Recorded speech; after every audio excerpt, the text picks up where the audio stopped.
திமுக தலைவர் மு க ஸ்டாலின் மக்களவைத் தேர்தலுக்கான பரப்புரையை திருச்சியில் இன்று தொடங்கக்கூடிய நிலையில் அதற்கான ஏற்பாடுகள் மும்முரமாக நடைபெற்று வருகின்றன. அது குறித்த கூடுதல் தகவலை தருகிறார் நம்முடைய செய்தியாளர் விஜயகோபால். நாம் நின்று கொண்டிருப்பது திருச்சி மாவட்டம் சிறுகனூரில் உள்ள இந்த பொதுக்கூட்ட திடல். இந்த திடலை பொறுத்தவரை கிட்டத்தட்ட ஒரு 50க்கும் மேற்பட்ட இருக்கைகள், சேர்கள் இங்கு போடப்பட்டிருக்கின்றன. இதை தவிர பாராளுமன்ற வடிவில் மிக பிரம்மாண்டமான ஒரு மேடையும் அமைக்கப்பட்டிருக்கிறது. இந்த மேடையில் தான் இன்று மாலை தமிழக முதல்வர் மு க ஸ்டாலின் தனது தேர்தல் பிரச்சாரத்தை துவங்குகிறார்.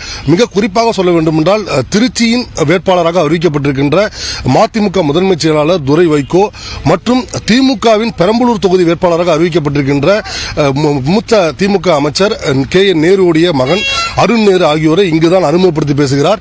இந்த கூட்டத்தில் கூட்டணி கட்சி தலைவர்கள் மதிமுகவை சேர்ந்த வைகோ மற்றும் காங்கிரஸ் கட்சியை சேர்ந்த செல்வ பெருந்தகை, இந்திய கம்யூனிஸ்ட் கட்சி, மார்க்சிஸ்ட் கம்யூனிஸ்ட் கட்சி உள்ளிட்ட திமுகவுடைய தோழமை கட்சிகள் அனைத்து கட்சியுடைய தலைவர்கள் இந்த ஒரே மேடையில் கூட இருக்கிறார்கள். கிட்டத்தட்ட லட்சக்கணக்கான தொண்டர்கள் இங்கு கூடுவார்கள் என்று எதிர்பார்க்கப்படுகிறது.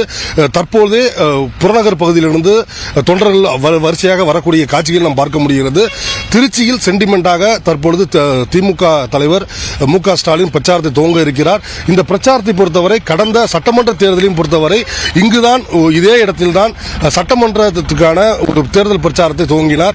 அது திருச்சி மாவட்டத்தில் 9 சட்டமன்ற தொகுதியிலும் அவர்களுக்கு வெற்றியை ஈட்டி தந்தது. இதை தவிர அறுதி பெரும்பான்மை பெற்று அவர்கள் தமிழகத்தில் ஆட்சியும் பிடித்தார்கள். ஆக சென்டிமெண்டாக இந்த திருச்சி என்பது திமுகவிற்கு ஒரு தேர்தல் ஒரு திருப்புமுனை ஏற்படுத்தும் என்று திமுகவின் நம்புகின்றனர். இதற்காக இன்று மாலை 5 மணி அளவில் திருச்சி விமான நிலையத்திற்கு திமுக தலைவரும் தமிழக முதல்வருமான ஸ்டாலின் வருகிறார். சரியாக ஒரு 6 மணி அளவில் இந்த பொதுக்கூட்ட மேடைக்கு வருகிறார். 7 மணி அளவில் 7 மணி